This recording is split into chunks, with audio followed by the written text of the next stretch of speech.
Bismillahirrahmanirrahim. Assalamualaikum warahmatullahi wabarakatuh. Alhamdulillahi rabbil alamin. Wassalatu wassalamu ala ashrafil anbiya'i wal mursalin wa ala alihi wa ashabihi wa man tabi'ahum bi ihsanin ila yaumiddin. Asyhadu an la ilaha illallah wahdahu la syarikalah wa asyhadu anna Muhammadan abduhu wa nabiyuhu wa rasuluh la nabiyya wa la rasula ba'dah. Allahumma asrah sudurana wa tazawwas an sayyiatina wa hab lana fahmal anbiya'i wal mursalin wa hab lana fahmas salafus salih. Allahumma anfa'na bima 'allamtana wa 'allimna ma yanfa'una wa zidna ilman wa na'udzu billahi min ahwali ahli nar. Allahumma la sahla illa ma ja'altahu sahla wa anta taj'alul hazna idza syi'ta sahla. Rabbi shrah li sadri wa yassir li amri wahlul 'uqdatam min lisani yafqahu qawli. Rabbi zidni ilma. Subhanaka la ilma lana illa ma 'allamtana innaka antal alimul hakim. Rabbana atina min ladunka rahmah wa hayyi' lana min amrina rasada. Amma ba'd. Bapak Ibu jamaah sekalian yang semoga dirahmati Allah, semoga dicintai oleh Allah Subhanahu wa taala, semoga diberkahi oleh Allah Subhanahu wa taala, dan semoga diridhoi oleh Allah Subhanahu wa taala.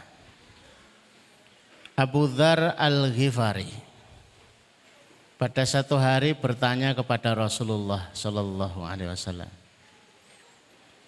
ya Rasulullah, ajarkan kepadaku amalan yuqarribuni ilal jannah, yang membuatku dekat dengan surga, wa yubaiduni anin nar, dan menjauhkanku dari neraka. Pertanyaan yang seperti ini yang kita rindu untuk selalu kita dengar di majelis-majelis ilmu. Terlebih di hari-hari di mana kita sering dibuat terhenyak, terhentak kabar yang tiba-tiba, fulan sehat, tahu-tahu dikabarkan innalillah dan lain sebagainya. Jadi sadar nggak sadar kadang-kadang itu ya menyelinap rasa takutnya gitu ya. Tiba-tiba piye gitu. Tidak bisa dipungkiri itu. Maka Rasulullah kemudian memberikan sabdanya. Kalau kamu berbuat keburukan, dan kita ini memang sering berbuat keburukan, maka segeralah ikuti dengan perbuatan baik. Maka perbuatan baik itu yang akan menutup perbuatan buruk tadi. Ya kalau salahnya itu setiap saat, cepat-cepat istighfar, cepat-cepat dengan sedekah, cepat-cepat sholat, cepat-cepat dengan zikir yang lain. Abu Dzar kemudian bertanya, ya Rasulullah, apakah la ilaha illallah itu termasuk hasanat? Apabila kamu berbuat kesalahan, cepet-cepetlah berbuat hasanah agar yudhibna, hasanah itu menghapuskan, menutup keburukan tadi. Abu Dzar bertanya, Rasul, apakah la ilaha illallah itu termasuk hasanat? Maka Rasulullah menyebutkan justru itu yang paling utama di antara hasanat itu. Dan ada hikayahnya, seorang yang mendapatkan rezeki untuk bisa haji di bumi Arafah, Dia mengambil 7 butir batu. 7 butir batu ini ditaruh di sisinya. Kemudian ishaduni, bersaksilah untukku, aku mengucapkan la ilaha illallah Muhammadur Rasulullah. 7 batu itu di sisinya, kemudian ishaduni, berikan kesaksianmu bahwa engkau mendengar aku mengucapkan asyhadu an la ilaha illallah wa Muhammadur Rasulullah. Hingga satu malam dia tidur, di dalam tidurnya itu melihat sebagaimana orang melihat. Mimpi maksudnya. Tapi mimpi seperti nyata. Mimpi itu membawa dia kepada sebuah keadaan hari kiamat tiba. Ia termasuk yang dihisap. Wa wajabat alaihin nar, dan termasuk yang dikategorikan masuk neraka. Maka oleh malaikat diseret. Tapi ketika akan dimasukkan ke dalam neraka, pintu neraka itu ditutup oleh 1 batu di antara 7 batu yang bersaksi, yang dibuat untuk jadi saksi la ilaha illallah Muhammadur Rasulullah. Tidak bisa itu.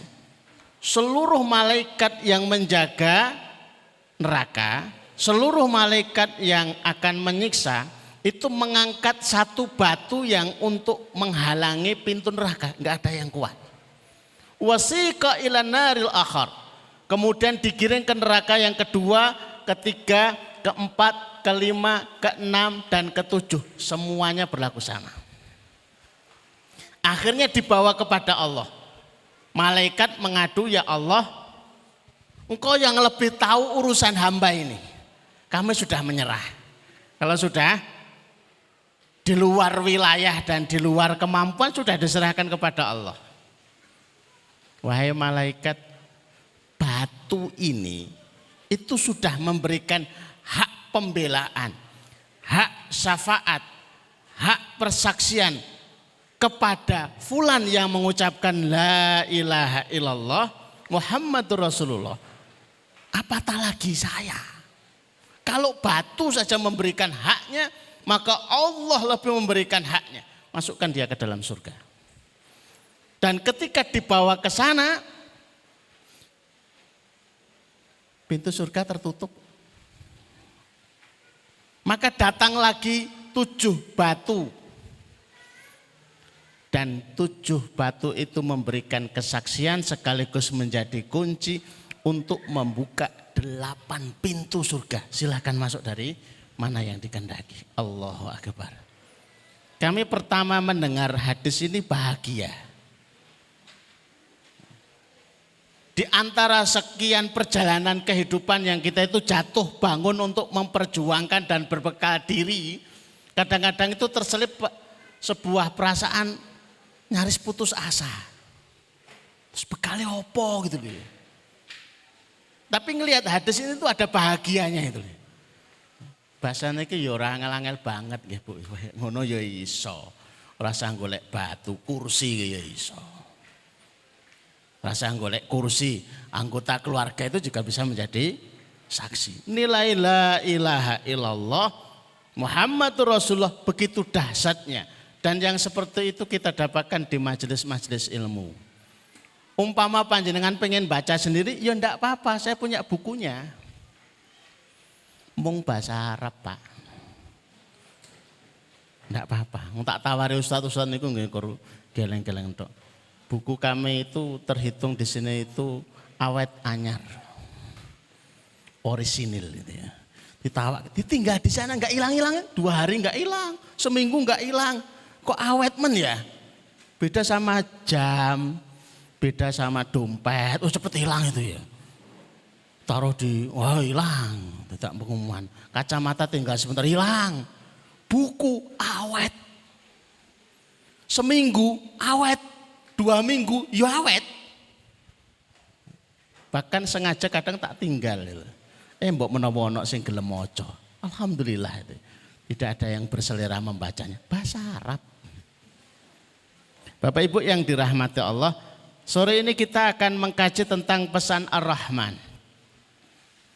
Misinya sama, agar bisa mengobati kegundahan, kegelisahan, agar kita difahamkan tentang kehidupan.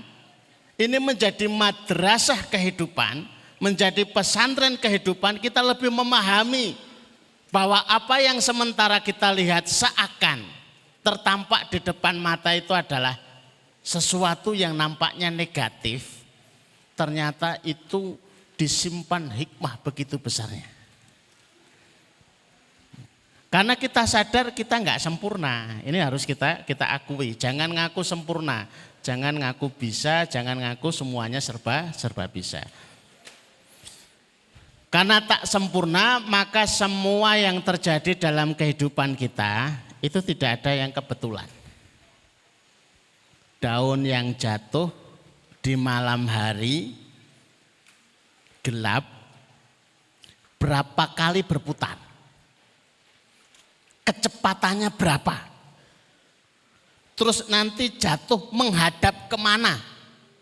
Itu dalam wilayah pengetahuan Allah Azza wa Jalla. Itu urusan daun yang sepele menurut kita. Apalagi urusan manusia. Sangat-sangat dalam jangkauan pantauan Allah Azza wa Jalla. Maka tidak ada yang kebetulan. Jadi ketemu dilalah, ora ono ya dilalah itu. Kalau jalallah ya karena kuasa Allah. Dilalah dalam ini kebetulan, ini kebetulan, ini kebetulan. Tidak ada, semua dalam manajemen Allah Azza wa Jalla. Maka password untuk memulai doa itu alhamdulillahirabbil alamin. Kenapa? Pengakuan dari dalam untuk bisa mengakar bahwa Allah lah Rabbul Alamin. Allah owner dari seluruh semesta ini, langit, bumi dan yang ada di antara keduanya. Bukan semata-mata owner, tapi juga sekaligus manajer. Ini kan pol. Kalau kita sudah dikenalkan dengan owner itu kan ya seneng. Kita kebingungan masuk di sebuah tempat terus ketemu panjenengan sinten. Saya owner, beres. Ditolak satpam, saya sudah ketemu sama owner, monggo. Ada problem apa, sudah ketemu owner, sudah ketemu dengan manajer. Ingin dimanage seperti apa? Ingin dibuat seperti apa? Gambaran mudahnya Bapak Ibu yang dirahmati Allah, kalau panjenengan main catur. Mertos catur apa buatan Pak? Sekak. 2 orang. Itu jalannya peluncur gimana Pak? Miring. Jalannya bom, yang dinamakan bom, lurus itu ya, benteng ya nama lainnya. Ibu-ibu ngertos nggih? Terus kemudian karena sudah malas main berdua, main sendirian di belakang rumah. Main sendirian. Jalannya peluncur gimana? Bu, Pak, jalannya kuda gimana? Umpama buatnya letter O enggak L. Bentengnya suwan ngene brus. Boleh enggak? Boleh. Kenapa? Sendirian. Pemain tunggal. Bapak Ibu Allah pemain tunggal di semesta ini.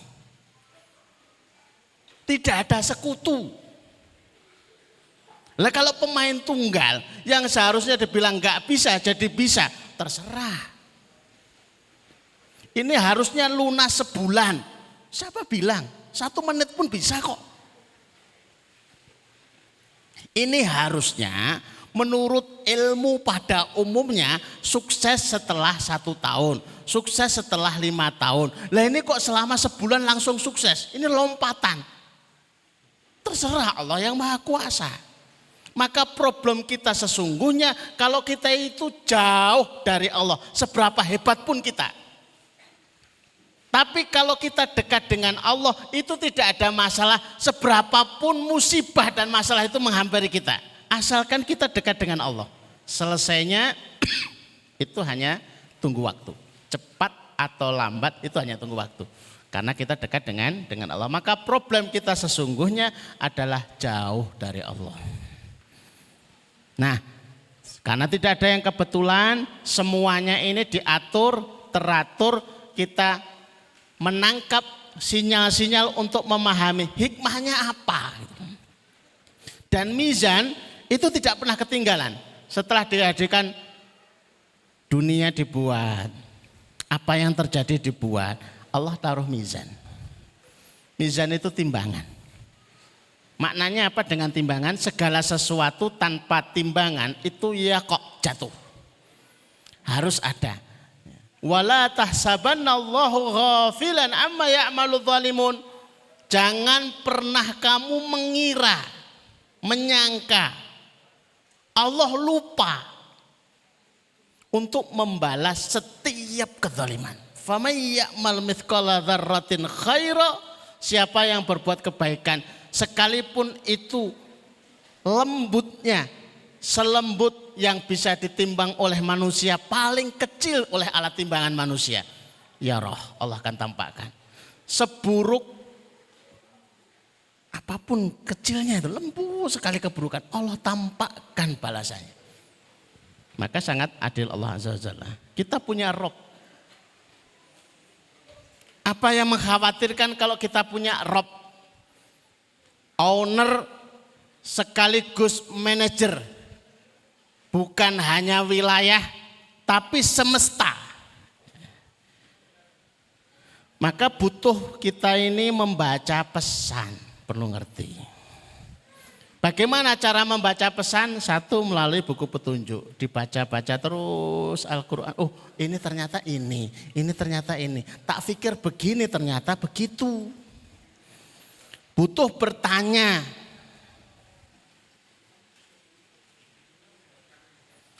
Ustadz Zamil Az-Zaini itu pernah bercerita tentang kehidupannya. Istrinya sakit. Rumah sakit semua sudah dikunjungi. Terakhir diperiksa rumah sakit dan harus dipakaikan serum sehari 4 kali. Harga satu serumnya 8 juta. Sehari disuntik 4 kali, harga satu serumnya 8 juta. Berarti sehari keluar 32 juta sehari. Dan itu belum ditemukan penyakitnya. Maka dia nawar sama dokter dari rumah sakit, minta tolong sekali lagi diperiksa saja. Ini sudah diadakan pemeriksaan 4 kali, kami sudah mentok. Sekali lagi saja. Dia cari musola, sholat 2 rakaat, kemudian ia bertanya, ya Allah, gerangan apa sebabnya kami diuji kayak begini ini? Tiba-tiba ia diingatkan oleh Allah, ingatannya semasa kecil. Ngambil uang ibunya di bawah bantal 150.000. 150 rupiah. Zaman kecilnya itu banyak. Maka seketika ditelepon ibunya, ibu masih ingat pernah kehilangan uang 150 di bawah bantal. Maka ibu menjawab, sampai kapanpun ibu tidak akan pernah melupakan. Sampai akhirat. Bagaimana tidak, itu 150 yang ibu rencanakan untuk bayar utang. Jatuh tempo. Akhirnya ibu dipermalukan di hadapan yang utang. Malu, marah. Ibu tidak pernah bisa melupakan itu.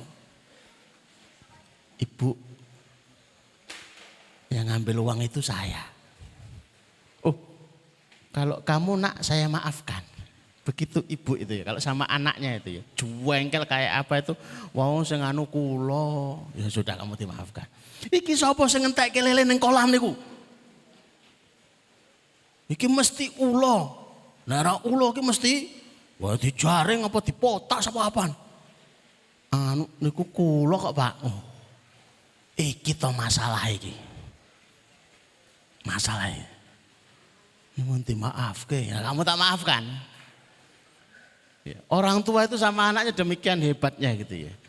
Kadang-kadang marahnya itu kalah sama sayangnya. Ibu saya pengen sekali bersimpuh, sungkem, minta tolong dimaafkan. Tapi belum sempat, doakan ya. Sudah saya maafkan, saya doakan. Dia balik lagi ke rumah sakit, tanya sama dokter, dokter sudah mengatakan alhamdulillah sudah ditemukan. Apa dok? Kanker pankreas. Loh kok ya podo abote gitu. Tapi kan sudah ketemu gitu loh ya. Kemudian dilakukan tindakan, alhamdulillah diberikan oleh Allah kesembuhan. Bertanya. Jangan sungkan-sungkan kita itu bertanya. Bahkan kita itu terlalu rajin bertanya kepada manusia yang sama-sama enggak ngertinya. Ngene iki aku nyapo ya? Lamboh aku ya ora ngerti. Orang yang sama-sama enggak tahu bertanya tentang soalan yang enggak ngerti. Mending kita sholat 2 rakaat, tanya kepada Allah. Sholat hajat kalau yang bertanya. Ya Allah, kami punya hajat untuk mengambil informasi. Kalau dulu saya pernah cerita itu tentang seorang ustadz yang putrinya jatuh naik sepeda. Dibawa ke rumah sakit Karima, Solo. Dokter Tunjung Allah yarham. Luang antri panjang. Tahu-tahu dapat informasi dari pengumuman Dokter Tunjung hanya menerima pasien hari ini 35 pasien. Dilihat nomor antrinya 36. Koyok sinetron wae. Koyok ngepasi bertaut hanya satu angka. Itu WA sama saya. Ini gimana ini? Sholat 2 rakaat. Tembung yang punya Dokter Tunjung. Saya enggak kenal Dokter Tunjung. Kamu enggak kenal Dokter Tunjung. Tapi tembung yang punya Dokter Tunjung. Minta agar difasilitasi untuk bisa dilakukan tindakan kepadanya. Sholat, balik lagi ke ruang tunggu, tiba-tiba informasi berubah. Alhamdulillah ada perubahan, Dokter Tunjung berkenan untuk menambah 1 pasien lagi jadi nomor 36. Begitu masuk ruang tunggu, ngantrinya panjang. Wah, ini rampungnya jam berapa? WA lagi, terus pundi ini ngantrinya bisa sampai malam. Kamu sholat lagi 2 rakaat, tembung yang punya Dokter Tunjung. Biar disegerakan. Begitu sholat, habis sholat, anaknya nangis buanter. Wah, seisi ruangan jadi, itu kenapa? Sampai ke ruang tindakan. Itu coba dicek. Wah ini sakitnya agak parah nih dok. Anaknya nggak bisa nahan sakit. Coba dilihat lagi. Akhirnya diputuskan oleh Dokter Tunjung prioritaskan anak itu. Dari nomor 36 jadi nomor 1. Yang memutuskan siapa? Dokter Tunjung. Yang ditembung siapa? Yang punya Dokter Tunjung. Dokternya ya bebas siapa saja. Alhamdulillah kok yo nangis ngono lho. Itu digawe kan angel to yo. Antriannya panjang jiwit. Wah, ben nangis angel, Pak. Rekayasa ki angel gitu loh. Begitu sudah dibawa ke rumah, esok paginya silaturahim ke rumah, itu baru ngomong, Ustadz ternyata Allah itu ada. Tak sambatiku langsung jawab, live. Saya jawab lah, rumangsamu selama ini orang rumongso ada gitu loh. Iya tapi kan kerasanya beda gitu loh. Iya tempat kita bertanya. Jangan tanya sama Ustadz, hutangku lunasnya kapan saat? Utangku dewe ora ngerti lunasnya kapan. Sama-sama berutang terus tanya utang lunasnya kapan kan ya lucu gitu loh. Mending tanya sama yang maha tahu. 3, mengikuti rute. Nah, jadi kalau kita mau ke suatu tempat kemudian kita buka GPS ditunjukkan ojo ngeyel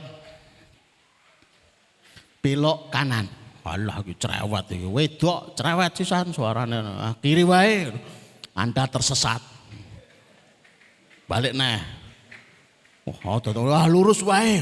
Suaranya akan metu angel mentuturanmu. diomongi GPS wangel. Kalau Al-Quran sudah menunjukkan, ikuti. Idza tadayantum bidainin ila ajalin musamma faktubuh. Kalau kamu punya hutang sampai batas tempo tertentu, tulislah. Kalau mau ngutangnya hanya 100.000, hanya 1 juta, ngisin-ngisinin dadak ditulis barang. Kaya karo sapa wae gitu loh. Angel mentuturanmu. Manut, ikuti rutenya. Belok, lurus, sudah manut saja. Kan gampang tuh ya. Jadi mengikuti rute. Yang keempat, selalu terhubung dengan sinyal. Kenapa kita harus mengingat Allah? Kenapa kita harus sering berdoa kepada Allah agar tidak kehilangan sinyal. Satu ketaatan dipagari dengan ketaatan yang lain, terus bersambung satu dengan yang lain agar tidak kehilangan sinyal. Alangkah jengkelnya para sopir itu ketika menggunakan GPS, sudah ngandal ke GPS, tahu-tahu keluar suara sinyal GPS hilang. Apakah kita akan telepon tim SAR atau lapor ke kantor polisi berita kehilangan? Apanya yang hilang Pak? Sinyal. Ngisin-ngisinin gitu ya. Nah ini gambarnya dompet kosong. Ini kayaknya kita banget itu loh. Kalau ada rezeki yang kurang, sudah saya tuliskan di tausiah pagi ini, mengulang biar lebih jelas. Nampaknya kalau rezeki kurang itu nasib yang tak memberi pilihan. Nisbi menah, memang nasib dhewe kaya ngene. Dasar memang bakatnya bakat kere. Itu terjemahan kita loh ya. Padahal sesungguhnya terjemahannya adalah ia pesan butuh kita kepada Allah yang Maha mencukupkan.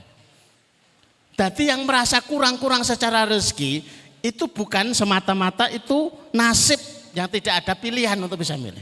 Itu sebuah pesan bahwa kamu kurang di sana sini tidak sempurna, sebuah pesan yang harus ditangkap bahwa kamu itu tidak sempurna, butuh yang maha sempurna, bahwa kamu itu tidak bisa ngatur rezeki, ada yang mengatur rezeki, bahwa kamu itu miskin, ada yang maha kaya, bahwa kamu itu serba tidak bisa, ada yang maha bisa. Hubungi. Oh gitu, jangan nunggu parah gitu loh. Cepet-cepet kita itu komunikasi, ambil air wudhu, salat 2 rakaat, ambil Quran kita baca, ngambil tasbihnya, astagfirullah, ya Allah, astagfirullah, la haula wala quwata illa billah, subhanallah, la ilaha, apa saja yang bisa dibaca. Kalau ada sakit yang menggelisahkan, ini kan kekhawatiran ya. Di mana-mana nih, ini zonanya zona merah, statusnya meningkat. Ya wedi, waduh Bu. Tapi sebenarnya itu sinyal gitu loh. Betapa sering menjadi objek keluhan akan kurang keadilan. Lah wong kita itu di daerah kayak gini kok malah zonanya merah. Harusnya yang zonanya merah itu yang sono. Wong kita nggak ngatur. Di luar wilayah jangkauan. Padahal sesungguhnya itu pesan agar butuh kepada yang maha menyembuhkan. Cepat-cepat itu diambil. Oh ya Allah. Tidak usah nyalakan. Ini satgas COVID-nya ini kayaknya ini. Pilih kasih. Ini karena ada dana sosialnya yang dikorupsi. Tidak usah lah. Kalau memang harus ada yang dilaporkan, laporkan. Tapi sesungguhnya penyelesaian yang tuntas itu kita butuh kepada yang maha menyembuhkan. Apakah setelah kita itu berkeluh kesah, apakah ketika kita itu kemudian teriak sekeras-kerasnya tiba-tiba sembuh kita? Enggak juga. Kalau kita mampu untuk mengingkari kemungkaran dalam batas kemampuan kita, lakukan. Tapi sesungguhnya solusi yang menuntaskan itu kita ya menemui dalam sholat kita, dalam doa kita yang maha menyembuhkan. Cuma seringnya kita itu karena terbawa oleh Allahul Kafi gitu ya. Padahal juga ada Allahul Syafi gitu ya. Allah itu yang maha mencukupkan, Allah itu juga yang maha menyembuhkan.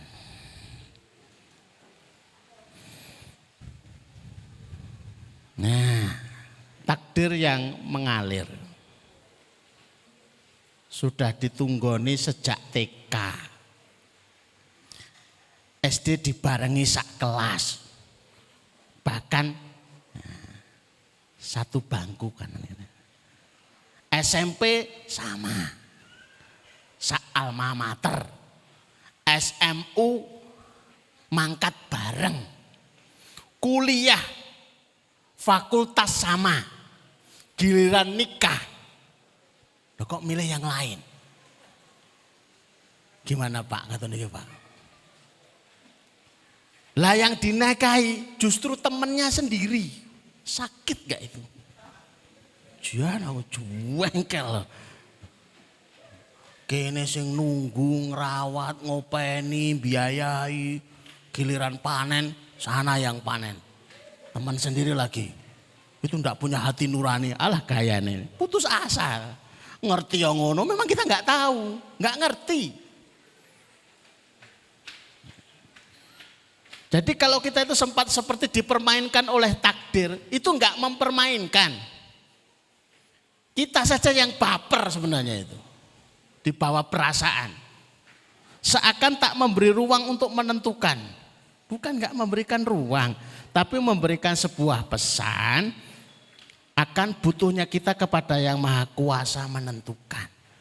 Lah wong ora dipesen kok pengen dipanen. Yang diincar si A, si B, si C. Kalau memang itu diingat ya dipesan. Sudah saya pesan ya diikat.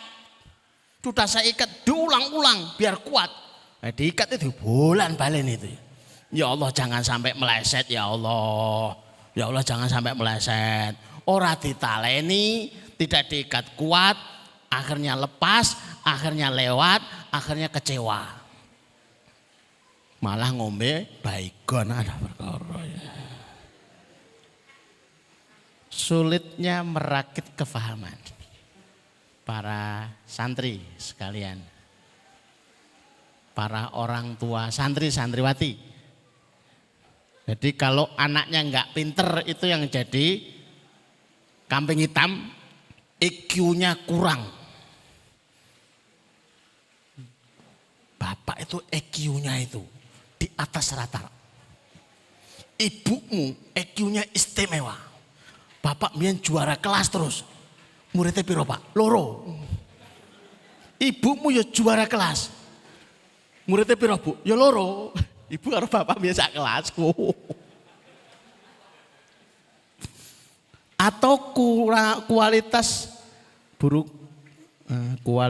buruknya sebagai proses pendidikan, kualitas buruknya proses pembelajaran. Ini kurikulumnya, ini gurunya, ini fasilitasnya, sudahlah, nggak akan menyelesaikan. Hakikatnya sebuah pesan akan butuhnya kita kepada yang maha tahu untuk memahamkan.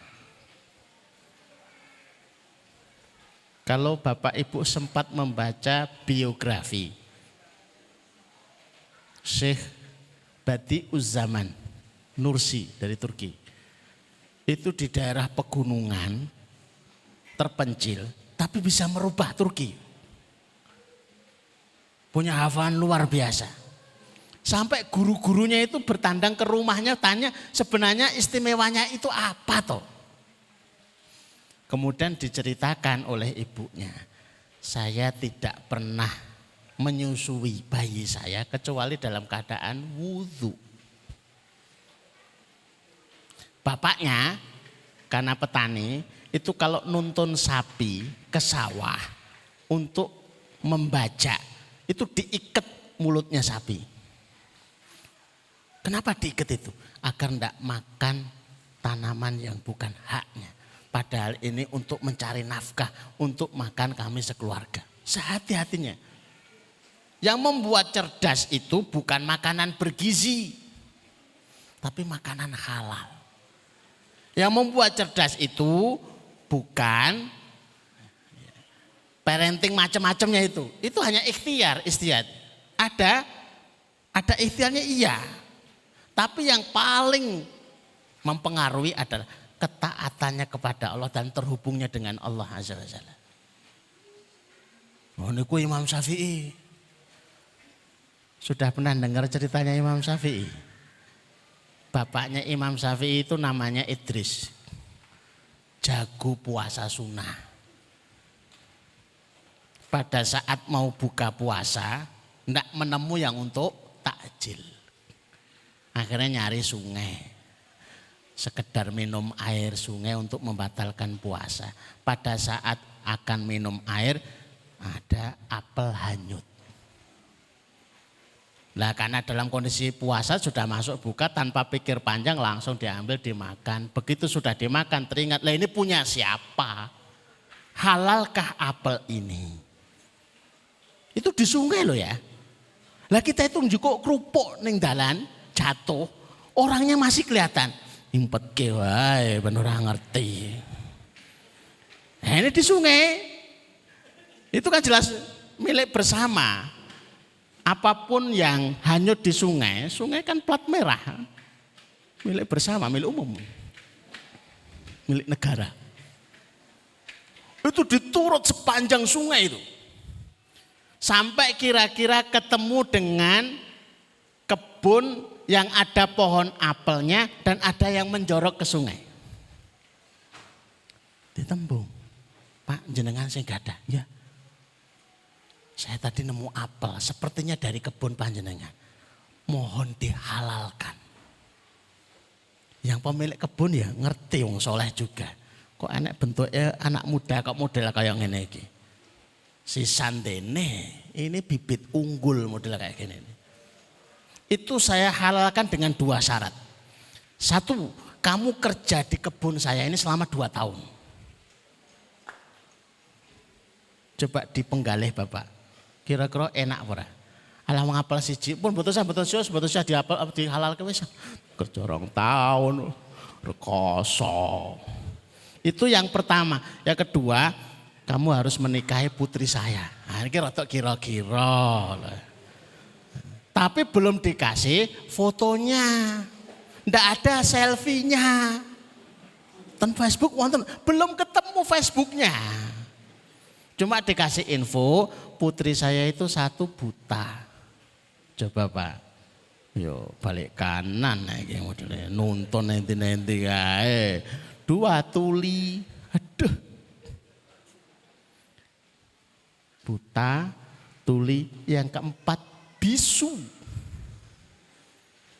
Wassalam, 3-3-nya gini alamatnya. Yang ketiga pincang, yang gendong nanti. Itu berat loh ya.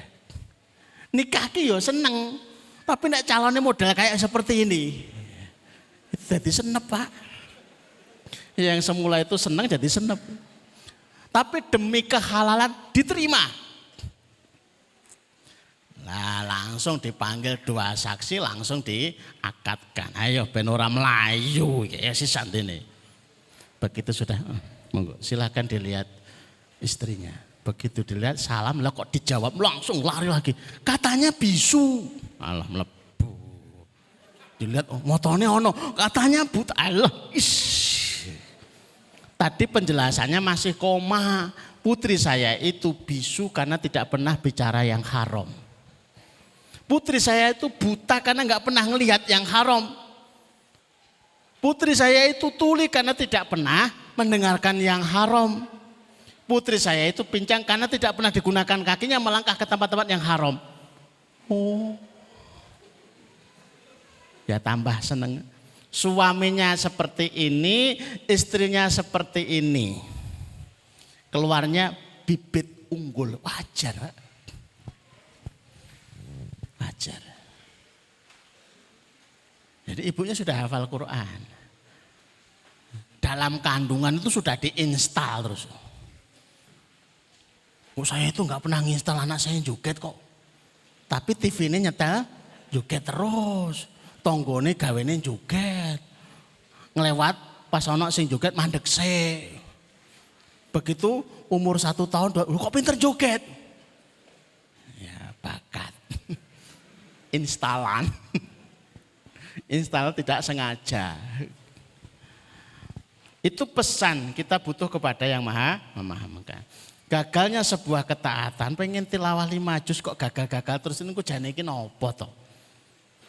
Ngertinya semata lemahnya ikhtiar pelaksanaan.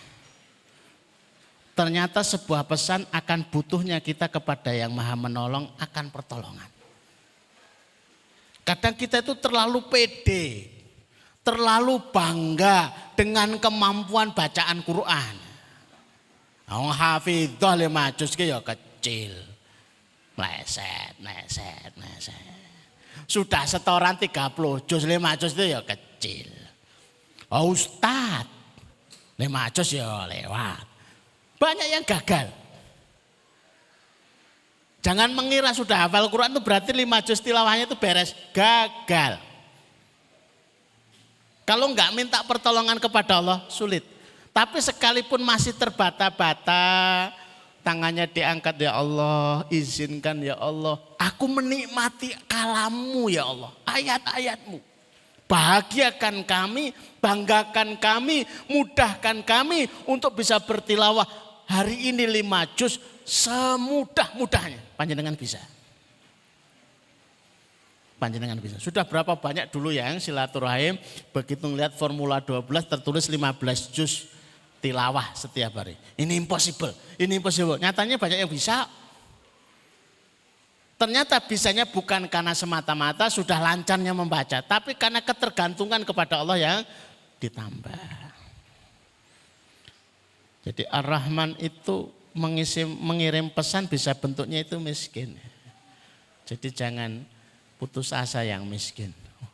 Wah, aku ki wong ra duwe iki jebule pesen to. Iya. Lemah, loro-loronen, randuwe tenaga itu pesan dari Allah. Sakit itu juga pesan, tak bahagia itu juga pesan, bodoh itu juga bahagia, sulit tak itu pesan semuanya.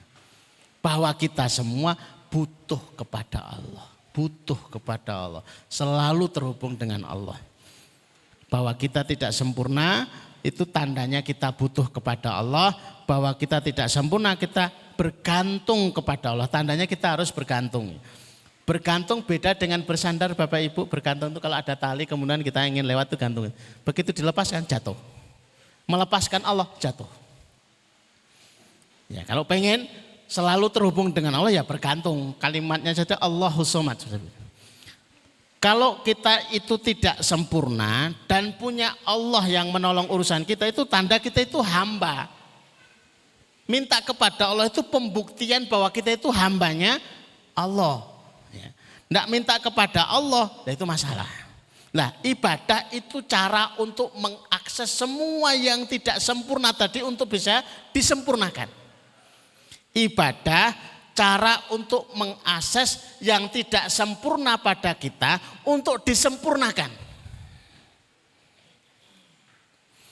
Inilah tauhid uluhiyah. Maka ada tauhid rububiyah, mengenal Allah dulu.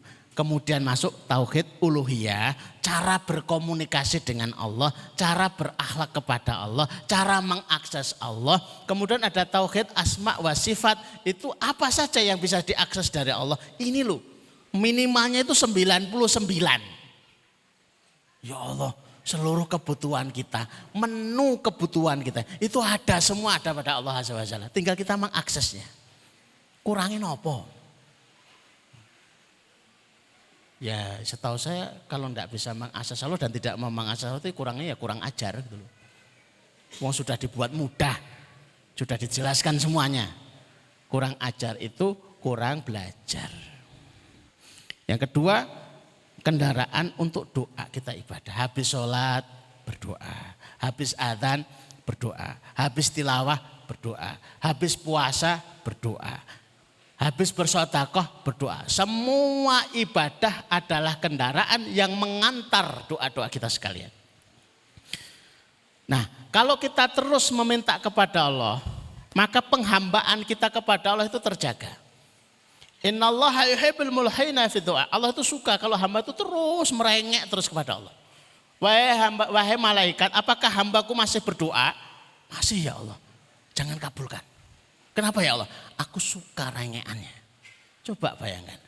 Ternyata itu disengaja. Nah, kita jengkel, ora dikabul-kabul ke. Wis koyo ngene, parah. Ternyata Allah suka rengean kita. Jadi penghambaan kita terjaga. Man lam yas'alillah, siapa yang tidak minta kepada Allah, yaqdhabu alaihi, Allah marah kepadanya, Allah murka kepadanya. Tidak minta kepada Allah itu bukan berarti tidak apa-apa, tapi mendapat kemurkaan dari Allah, mendapat kemarahan dari Allah. Kalau enggak minta kepada Allah terus minta sama siapa? Minimal kepada manusia kan, sesama manusia. Sambat ngene wong tuane nangis-nangis nopo to nang? Anu. Utangnya dereng lunas. Pikirnya dengan sambat nangis nang wong tuane dapat jawaban. Ternyata wong tuane tambah banter nangis. Lho nopo Pak kok tambah banter? Waduh. Bapakmu luwih parah. Utangmu piro? Kula 10 yuto. Ah, bapakmu 50 yuto. Minta tolong itu buah ibadah. Nasta'inu itu buah dari na'budu. Maka iyyaka na'budu. Kepadamu ya Allah kami beribadah, dan hanya kepadamu kami bisa beribadah. Kepadamu pula setelahnya kami minta tolong, dan hanya kepadamu kami bisa tertolong. Nah kalau itu dipraktekkan itu disukai Allah. Orang yang suka minta kepada Allah itu disukai Allah. Beda kalau kita minta sama manusia, semakin sering semakin gak disukai. Terjamin. Jadi orang yang pede itu bukan orang yang yakin akan kemampuan dirinya, tapi orang yang pede itu yakin ditolong Allah. Proyek A, B, C, sekian miliar, sekian triliun, tapi dia yakin bakal ditolong Allah, gak ada masalah. Jadi tidak pernah kemudian dia itu silau gitu loh. Gak pernah ngeper, gak pernah keder. Karena yakin bakal ditolong oleh Allah SWT. Pasukannya 314, yang dihadapi 1000. Gak masalah, mau yakin ditolong Allah. Ditambah lagi 1000 pasukannya, ternyata musuhnya 3000. Gak masalah, yakin ditolong oleh Allah. Terjamin. Nah kalau kita itu minta tolong, ditolong, ada bekas dalam hati itu kesyukuran, kepotangan budi gitu. Ya Allah matur suwun, ya Allah, ya Allah matur suwun. Allah itu baik banget, Allah itu hebat banget. Terus kita bisa beristighfar itu loh. Ya Allah kula niku salahe napa nggih, kok belum dikabulkan, kok belum dijawab. Anak saja itu bisa paham. Minta tolong sama ibunya, lo kok enggak ditolong-tolong? Anak ngomong, Bu, kula niku salahe napa? Mau njaluk tulung niki nggih mboten dijawab. Nyapa ibu malah melengos. Wis salahmu kuwi to, kowe biasane mijeti ora mijeti. Wah, kan jadi istighfar. Nuwun sewu minta maaf. Kalau kita itu sering meminta, lambatnya pertolongan itu menjadi alasan kita untuk terus beristighfar kepada Allah Azza wa Jalla. Nah, bersama Allah kita itu bisa. Karena sudah ada tulisannya alhamdulillah biasanya selesai, Pak. Kalau saya tambahkan berarti ada tambahan yang tidak ada tulisan. Hebatnya begitu ya. Jadi Bapak Ibu yang dirahmati Allah, mudah-mudahan makin tambah Jumat makin tambah pinter gitu ya. Oh ngono toh ternyata. Itu kalau masuk di kelas ya nghabiskan kitab tauhid jilid 1, kitab tauhid jilid 2, kitab tauhid jilid 3. Nah, jenengan milih mana? Jadi santri napa langsung ngaji? Kita praktis ngene iki. Nah, saya sepakat yang begini saja. Wong saya itu kalau kajian kitab itu dibacakan kitabnya belum tentu semuanya sepakat. Tidak semua orang itu senang kalau masuk rumah makan tuh ngelihat cara masaknya dan proses masaknya. Kadang malah jengkel kayak suwen. Mangan apa ya kok ya. Ini bawang ngerti. Ini cabai ngerti. Terus daging dipotong, ya mestilah masuk diutuhke ngono. Nah, kemudian selak ngelah. Selak lapar. Ya sudah langsung makan aja. Maka saya tidak kadang-kadang enggak suka tuh jelimet urusan, lihatlah di ayat ini, lihat, ya itu jangan dibutuhkan, tapi kadang-kadang alah Ustaz, Aku mikir utangnya semumet, tak mikir ayat aku. Kon maca kitab sisan, bahasa Arab sisan. Wah, wis. Pun. Wis langsung to the point. To the point. Bapak Ibu yang dirahmati Allah, mudah-mudahan kita dirahmati Allah Subhanahu wa taala. Kita akhiri majelis kita dengan berdoa kepada Allah Subhanahu wa taala. Mudah-mudahan urusan-urusan kita dirahmati Allah, ditolong oleh Allah, diangkat oleh Allah kesulitan-kesulitannya. Kita dijaga, dijamin rezekinya, dijamin kesehatannya, dan dibimbing, dituntun sampai kita selamat di kehidupan dunia ini, sampai kita dimasukkan ke dalam jannahnya Allah SWT. Bismillahirrahmanirrahim. Allahumma sholli ala Muhammad wa ala ali Muhammad kama shallaita ala Ibrahim wa ala ali Ibrahim innaka Hamidum Majid. Allahumma barik ala Muhammad wa ala ali Muhammad kama barakta ala Ibrahim wa ala ali Ibrahim fil alamin innaka Hamidum Majid. Walhamdulillahi rabbil alamin. La ilaha illa anta subhanaka inni kuntu minadh dhalimin. La ilaha illa anta subhanaka inni kuntu minadh dhalimin. La ilaha illa anta subhanaka inni kuntu minadh dhalimin. Allahumma ya Rahman ya Rahim ya Hayyu ya Qayyum ya Dzal Jalali wal Ikram. Allahumma ya Rahman ya Rahim ya Hayyu ya Qayyum ya Dzal Jalali wal Ikram. Allahumma ya Rahman ya Rahim ya Hayyu ya Qayyum ya Dzal Jalali wal Ikram. Allahumma sahhil umurana wa sahhil umura walidaina wa sahhil umura usratina wa sahhil umura jami'il muslimin. Ya Allah, mudahkan urusan-urusan kami. Ya Allah, mudahkan urusan orang tua kami. Ya Allah, mudahkan urusan keluarga kami. Ya Allah, mudahkan urusan kaum muslimin. Allahumma barik lana fi ahlina wa barik lana fi amwalina wa barik lana fi makasibana wa barik lana fi awqatina wa amalina ya rabbal alamin. Ya Allah, berkahilah keluarga kami, berkahilah harta-harta kami, berkahilah usaha-usaha kami. Ya Allah, berkahilah waktu dan usia kami birahmatika ya arhamar rahimin. Allahumma dzib hammana, Allahumma dzib hammana, Allahumma dzib hammana. Ya Allah, angkatlah masalah-masalah kami. Ya Allah, angkatlah kegelisahan dan kesulitan kami birahmatika ya arhamar rahimin. Allahumma kfina bihalalika an haramika wa aghnina bifadlika amman siwaka. Ya Allah, cukupkan kami dengan rezekimu yang halal sehingga kami tidak butuh dengan yang haram. Ya Allah, kayakan kami dengan anugerahmu sehingga kami tidak butuh kepada selainmu. Allahumma inna nas'aluka min khairin ma sa'ala minhu nabiyuka Muhammad sallallahu alaihi wasallam wa na'udzubika min syarri ma sta'adha minhu nabiyuka Muhammad sallallahu alaihi wasallam.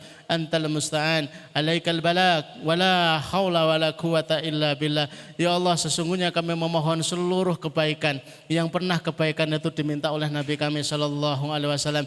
Ya Allah, sesungguhnya kami memohon perlindungan dari seluruh keburukan yang keburukan itu pernah diminta perlindungannya oleh Nabi kami sallallahu alaihi wasallam. Engkaulah tempat kami meminta, Engkaulah yang menyampaikan seluruh hajat-hajat kami. La haula wala quwata illa billah. Allahumma inna nas'aluka amalan barran wa rizqan darran wa aishan waqaran. Ya Allah, anugerahkan kepada kami amalan yang baik-baik, rezeki yang mengalir, kehidupan yang tenang, kehidupan yang tentram.